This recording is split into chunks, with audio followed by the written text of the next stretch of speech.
Estamos en la serie La arquitectura de la oración. Hemos tratado cada uno de los temas y hoy nos toca tratar ese tema y no nos metas en tentación. Para cerrar un poquito el tema anterior de perdónanos, quisiera llevarlos a Mateo capítulo 18, verso 20 y que pongamos atención a esto.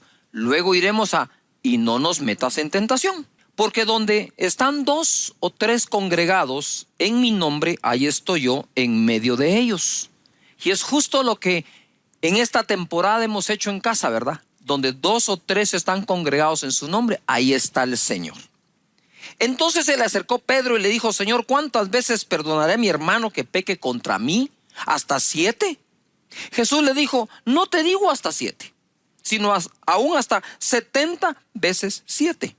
Y yo me preguntaba, ¿quién puede pecar u ofender a una persona 70 veces 7 al día? Son 490 veces. Es que ni siquiera tienes 490 interacciones con otra persona durante el día. Pero Jesús lo lleva a ese extremo para decirnos, entre líneas, perdona todo, a todos. Ese perdón tiene la parte de liberación a la persona que nos ha ofendido o ha pecado contra nosotros, pero también conlleva una sanidad del alma del que perdona. Se requiere humildad para pedir perdón y se requiere humildad para otorgarlo también. Eso nos reconecta también con personas. Así que es importante, y lo decía también porque si celebramos la cena del Señor, todo eso tiene que ver con perdón. Tiene que ver con reconexión. Entonces, ojo, donde 2 o 3 estén congregados en mi nombre. Mira lo que hizo Pedro. En cuanto Jesús le dijo, donde 2 o 3 se congreguen en mi nombre, ahí estoy yo. Y Pedro dijo, ay, congregarnos. Ay, no, gente, Juan, Jacobo, a veces me caen tan mal. Señor, disculpa, ¿hasta cuántas veces debo perdonar a mi hermano? ¿Por qué pregunta él inmediatamente por el perdón a alguien en el momento en que Jesús dijo de congregarse? Porque no estamos exentos, ninguno de nosotros que nos congregamos, a ofender y a ser ofendidos, ¿verdad? Así que es importante esto. Ahora, en esa arquitectura del Padre Nuestro, donde toca esos 9 temas, el Señor es nuestro Padre, su nombre es santificado, su reino debe venir, su voluntad hacerse en la tierra como en los cielos. Entonces estamos listos con la fe después de haber puesto nuestros ojos en Él, de haber adorado su nombre, de reconocer que Él es quien es. Entonces estamos listos para pedir la provisión. Luego de eso vamos a pedir perdón, porque decíamos que Dios primero es Padre, después es juez. Pero nuestra conciencia nos juega unos juegos interesantes. Nos obliga a pedir perdón antes de pedir el pan. Pero tu Padre te dice, hey, con confianza, pídeme tu pan. Ahora arreglemos cuentas. ¿No es hermoso Dios? Es que es Padre nuestro, ¿verdad? Y luego de eso, entonces, cuando ya hemos pedido perdón, ahora es no nos metas en tentación. Es decir, ya pequé, pero necesito dejar de pecar. Quiero comenzar con esta historia para que veamos lo importante que es. En Juan capítulo 8, verso 3, la Biblia nos da un gran ejemplo. Entonces los escribas y los fariseos le trajeron una mujer sorprendida en adulterio. Y poniéndola en medio le dijeron, maestro, esta mujer ha sido sorprendida en el acto mismo del adulterio. Y en la ley nos mandó Moisés a apedrear a tales mujeres. Tú pues, ¿qué dices? Mas esto decían tentándole para poder acusarle. Si te das cuenta, aquí Jesús está sufriendo una tentación. Por eso cabe dentro del tema. Pero Jesús, inclinado hacia el suelo, escribía en tierra con el dedo. Y como insistieran en preguntarle, se enderezó y dijo, el que de vosotros esté sin pecado, sea el primero en arrojar la primera o la piedra contra ella. E inclinándose de nuevo hacia el suelo, siguió escribiendo en tierra. Pero ellos, al oír esto, acusados por su conciencia, Salían uno a uno, comenzando desde los más viejos hasta los más postreros, y quedó solo Jesús y la mujer que estaba en medio. Hay un momento en que si hemos pecado, se hace necesario estar a solas con Jesús, ¿verdad? Hay un momento para pedir perdón a quien ofendes, pero hay un momento en que debemos estar a solas con Él. Por eso la oración. Entra en tu aposento, en tu dormitorio, en tu sala, en el lugar, espacio que has escogido para orar, y cierra la puerta. Y tu Padre que ve en secreto, ahí, ese es el momento. Y dice acá, cuando quedaron solos, ¿dónde están los que te acusaban? ¿Ninguno te condenó? Ella dijo, ninguno, Señor. Entonces Jesús le dijo, ni yo te condeno, vete y no peques más. Lo que procedía en ese momento era decir, Señor, y ayúdame a no caer en tentación una vez más. Es importante que entonces nosotros podamos hacer incluso una lista. Hay que hacer cosas prácticas, créame. Una lista de aquellas cosas a las cuales tiendes más a ser tentado. Y allí entonces pedirle, Señor, líbrame de la tentación. Entonces, tomando en base este ejemplo, vamos ahora a Mateo 26:41 a escuchar el consejo que Jesús nos da. Jesús le dice a los discípulos, velad y orad para que no entréis en tentación. El espíritu a la verdad está dispuesto, pero la carne es débil. Todos nosotros, ahí reconoce Jesús que tenemos una parte que es el espíritu, nuestro espíritu que ha nacido de nuevo y se conecta con Dios, y la otra parte que tenemos que es la carne, que todos tenemos. Y Jesús dice, miren, la carne es débil, pero el espíritu está dispuesto. Lo que Pablo vivió al final de sus días fue esto mismo. Él dijo, he hallado un mal que está en mí, que con la carne sirvo al pecado, mas con el espíritu sirvo a Dios.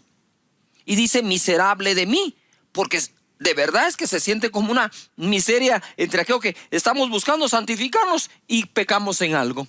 Y para aquellos que buscamos a Dios, cuando pecamos nos sentimos mal. Y estoy seguro que te pasa también. Y cuando servimos a Dios nos sentimos bien. Entonces, hablando con un joven, él me decía, mira, el pastor me dice, tengo espíritu y tengo carne. Y estos dos batallan el uno con el otro. ¿Quién va a ganar? Me dijo. Pues dímelo tú, le digo yo. Aquel a quien yo alimente más. Entre más alimentas el espíritu, ¿verdad? Más logras combatir cosas de la carne. Jesús, ojo, Jesús fue tentado por aquellas personas, mira esto, para hacerlo caer en una trampa. Si él decía, sí, Moisés dijo eso, apedreaban a la mujer. Si Jesús decía, no lo dijo, era mentiroso porque sí lo dijo. Pero él conocía cuál era el espíritu de la ley. El espíritu de la ley es darnos a conocer que somos pecadores, pero el espíritu de gracia nos fue dado para que salgamos de esos pecados perdonados por nuestro Señor. ¿No es maravilloso esto? Estaba esta mañana recordando unos cantos y algunos cantos que yo no sé cantar, ¿verdad? Pero hace muchos años cantábamos un cántico que decía así: soy feliz porque no hay más condenación, soy feliz porque no hay más condenación, soy feliz porque no hay más condenación, no hay más condenación en mí, te amo Cristo, eres todo para mí. Y esos cánticos sí son muy viejos. Yo sé que ustedes, la nueva generación, no saben ni de qué estoy hablando. Pero estaban tan cargados de esa felicidad porque el Señor nos ha perdonado y nos ha bendecido. Así que disfruta del perdón, así como sufriste el dolor cuando pudiste haber pecado. Pero es tu Padre. Recuerda, no estoy dando un mensaje del perdón. estoy enseñando o tratando de dirigir un poco o instruir cómo orar basado en el Padre Nuestro. Ya lo adoraste porque Él es digno de adoración, porque Él es Dios. Punto. Si tú pecaste o no, deja de ser el Dios digno de ser alabado y adorado. Por eso es que el Padre Nuestro comienza en adoración a Él, a su nombre. Más adelante se pide perdón. Mira lo que dice Hebreos capítulo 2, 18, en la versión de las Américas. Pues por cuanto Él mismo fue tentado en el sufrimiento, es poderoso para socorrer a los que son tentados. Me imagino que aquí está hablando de ese momento en el Getsemaní, que también ahí fue tentado. Porque a veces creemos que la tentación solo es acerca de la lujuria, esas cosas. No, Jesús fue tentado para que no hiciera la voluntad del Padre. Jesús fue tentado para que pudiera Él hacer algo inadecuado con aquella mujer que fue sorprendida en pecado y se le estaban trayendo a ella. Jesús sufrió todo tipo de tentación, pero aquí dice que Él en medio del sufrimiento fue tentado. Y yo quisiera ubicarte un poco acá.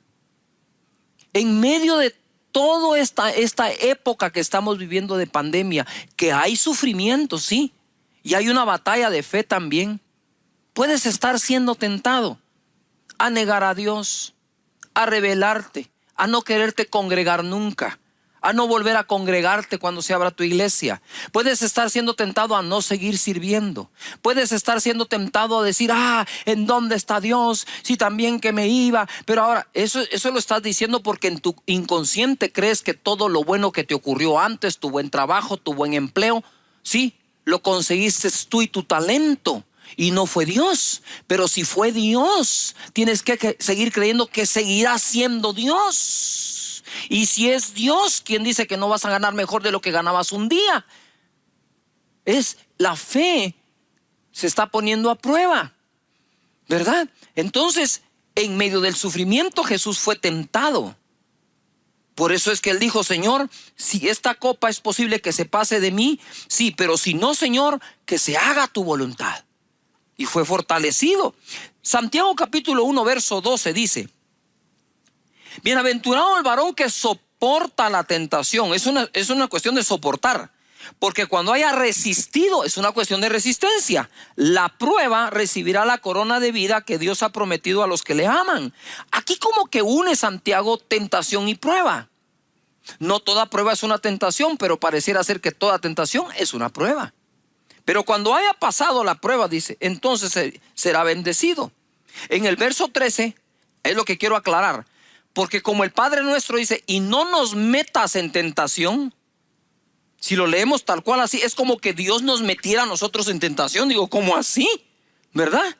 Si bien es cierto, el Espíritu de Dios, el Espíritu Santo, guió a Jesús al desierto para ser tentado, es porque Él habría sido probado, porque era el Redentor de la humanidad y tenía que ser encontrado sin pecado para que al derramar su sangre perdonara a los nuestros, ¿verdad? Entonces mira, quiero sacarlos de esa duda. Es terrible, el mismo diablo la podría usar para decir, Dios te está tentando, porque no has leído que dice, y no me metas en tentación, como que fuera Dios el que nos va a meter. Entonces ahora aclara la escritura en el verso 13 de Santiago 1. Cuando alguno es tentado, no diga que es tentado de parte de Dios. Lo leo de nuevo. Cuando alguno es tentado, no diga que es tentado de parte de Dios. Porque Dios no puede ser tentado por el mal. Ni Él tienta a nadie. Sino que cada uno es tentado cuando de su propia concupiscencia es atraído y seducido. Quiere decir que casi toda tentación tiene su fundamento en nosotros mismos. Que dice, es tentado y seducido, es atraído de su propia concupiscencia. Verso 15. Entonces la concupiscencia, después que ha concebido, da a luz el pecado, y el pecado, siendo consumado, da a luz la muerte. 16. Amados hermanos míos, no erréis. Toda buena dádiva y todo don perfecto desciende de lo alto del Padre de las luces, en el cual no hay mudanza ni sombra de variación. En la versión Dios habla hoy, dice el verso 13: cuando alguno se sienta tentado a hacer lo malo, no piense que es tentado por Dios, porque Dios ni siente la tentación de hacer lo malo, ni tienta a nadie para que lo haga. Al contrario, uno es tentado por sus propios malos deseos que lo atraen y lo seducen. Verso 17, también la versión Dios habla hoy: y todo lo bueno y perfecto que se nos da viene de arriba, de Dios, que creó los astros del cielo. Dios es siempre el mismo, en Él no hay variación ni oscurecimiento, no hay tinieblas. Lo que nos está tratando Santiago es de sacarnos de toda duda acerca si Dios nos pone en tentación o no. No, porque Él no puede ser tentado por el mal y por lo tanto no tienta a nadie para que haga lo malo. Y luego dice: de Dios lo que viene es todo don perfecto que desciende de lo alto del Padre de las luces, en el cual no hay tinieblas ni variación. Él es el mismo de ayer, de hoy y de siempre. Entonces en Él tenemos nuestro refugio y nuestra ayuda. Esto empezó desde el inicio, desde Adán y Eva. Mira lo que dice Génesis 3:9. Mas Jehová Dios llamó al hombre y le dijo: ¿dónde estás tú? Eso fue después de que pecaron, comieron del árbol que le había dicho a Dios que no comieran de él. Dice: y le respondió: oí tu voz en el huerto y tuve miedo. ¿Desde cuándo Adán tenía miedo? Nota algo, este es un sentimiento, esta es una emoción, ¿sí?, que no estaba destinada a Adán en su diseño original. Porque estaba desnudo y me escondí. Y Dios dijo: ¿quién te enseñó que estabas desnudo? Yuhu. ¿Quién te enseñó que estabas desnudo? ¿Has comido del árbol de que yo te mandé no comieses? Y el hombre respondió: la mujer que me diste por compañera me dio del árbol y yo comí. Entonces Jehová dijo a la mujer: ¿qué es lo que has hecho? Y dijo la mujer: la serpiente me engañó y comí. Desde el Génesis, el hombre empezó a buscar justificación, empezó a buscar una excusa para el pecado que cometió.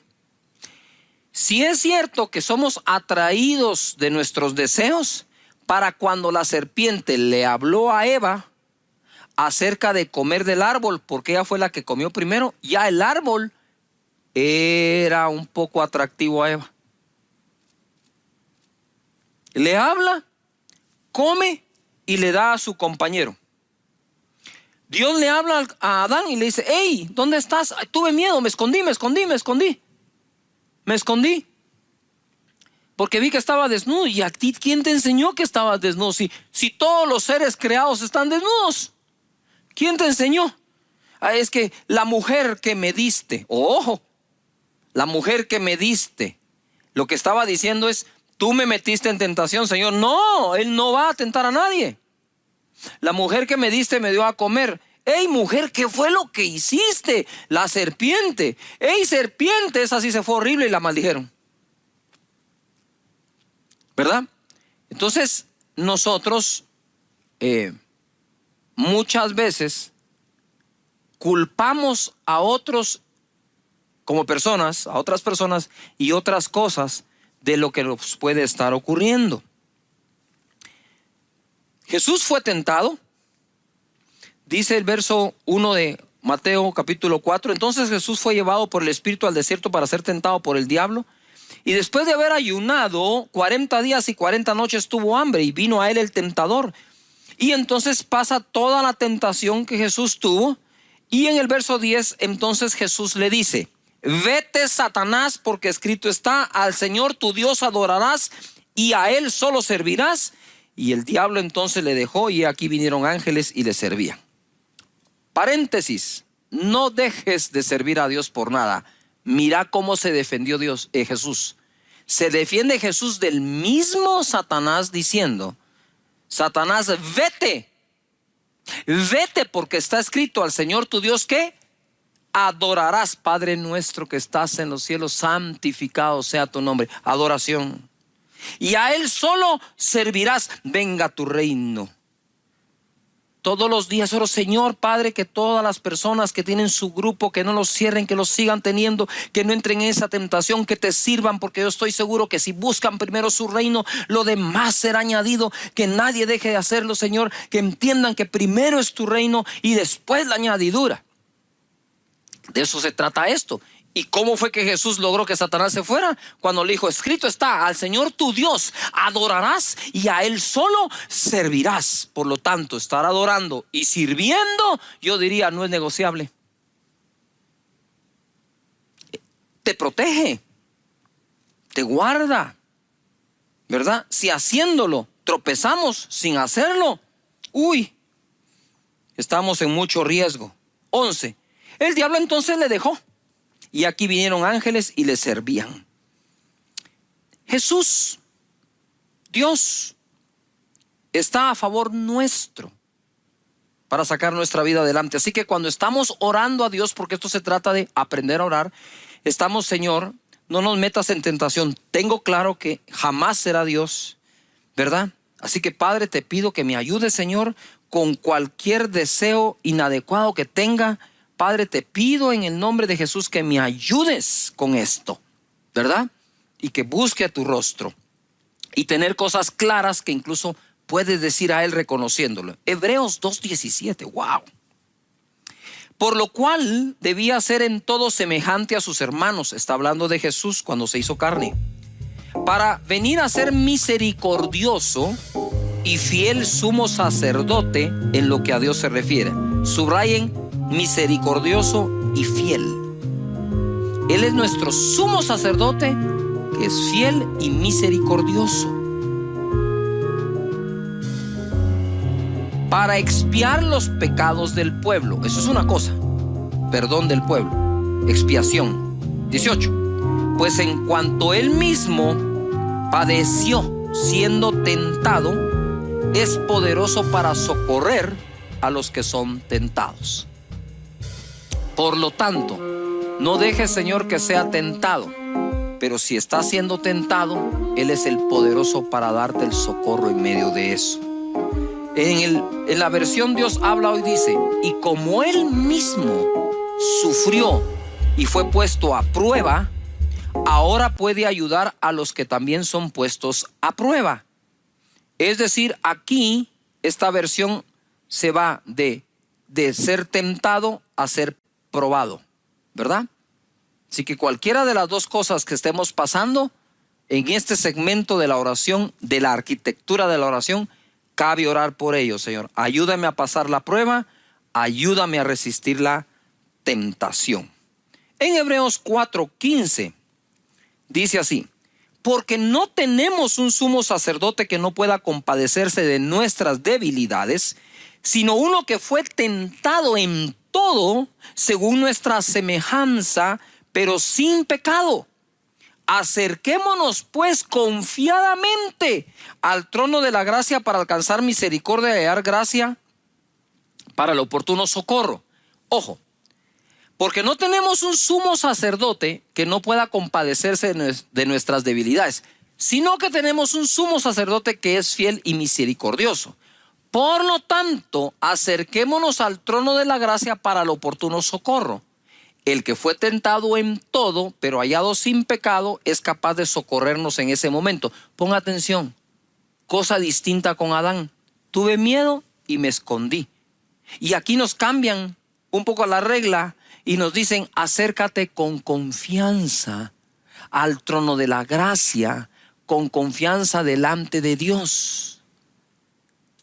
Él no está para condenarte, Él está para ayudarte, sacarte adelante, perdonarte y darte las fuerzas para vencer eso que tanto te fastidia. En Hebreos capítulo 4, verso 15 y 16, en la traducción al lenguaje actual dice: y el diablo le puso a Jesús, ojo, las mismas trampas que nos pone a nosotros para hacernos pecar. Solo que Jesús nunca pecó. Por eso, Él puede entender que nos resulta difícil obedecer a Dios. La Escritura es fenomenal. La Escritura no está negando que nos es difícil obedecer a Dios, pero nos está proveyendo la salida a través de acudir con confianza al trono de su gracia para el oportuno socorro. Sí, las dos son verdades. Nos es difícil, o hay momentos en que nos es difícil obedecer a Dios. Regreso al Padre Nuestro. Pero hágase tu voluntad en la tierra así como es hecha en los cielos. Ya nos estamos preparando. ¿Se dieron cuenta qué oración más fenomenal? ¿Ah? ¿Cómo no iba a ser fenomenal si la enseñó Jesús? Clave en su vida y en su desarrollo y ministerio. Y entonces nos dice aquí eso.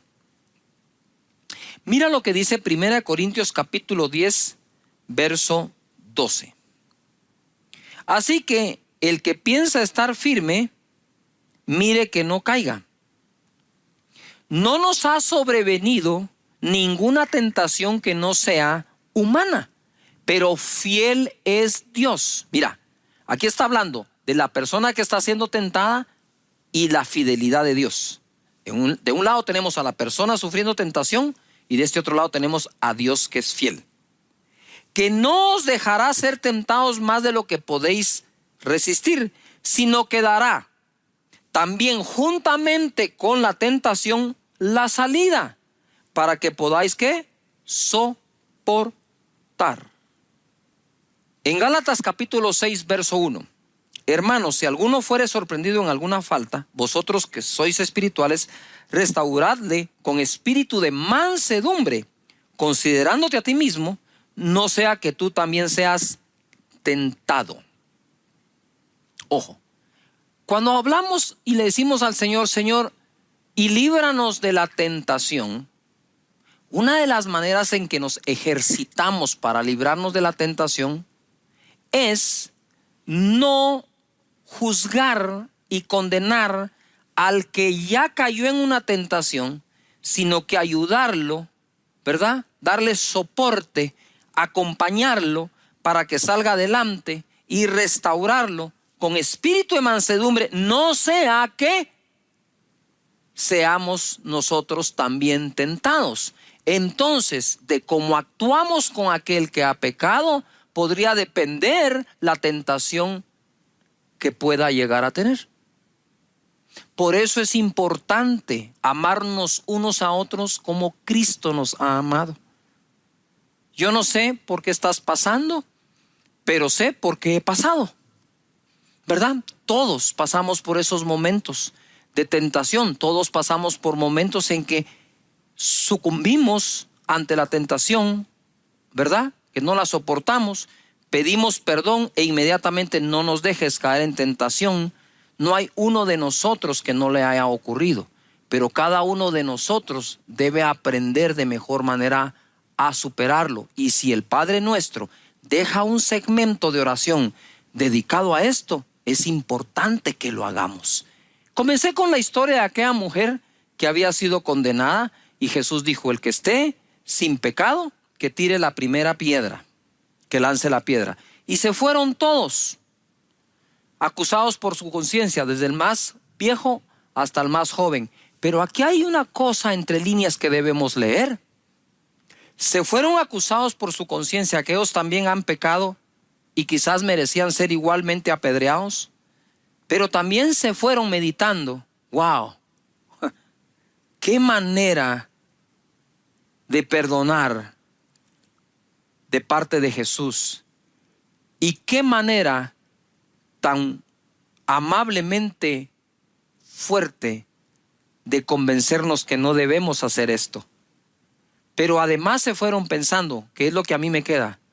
Wow, si algún día yo tropiezo como esa persona, yo sé que Jesús otorga el perdón y nos ayuda a alejarnos de la tentación. Es una bendición, Padre. Muchas gracias te damos porque eres nuestro Padre. Santificamos tu nombre y oramos para que tu reino venga y se establezca en esta tierra con justicia, paz y gozo.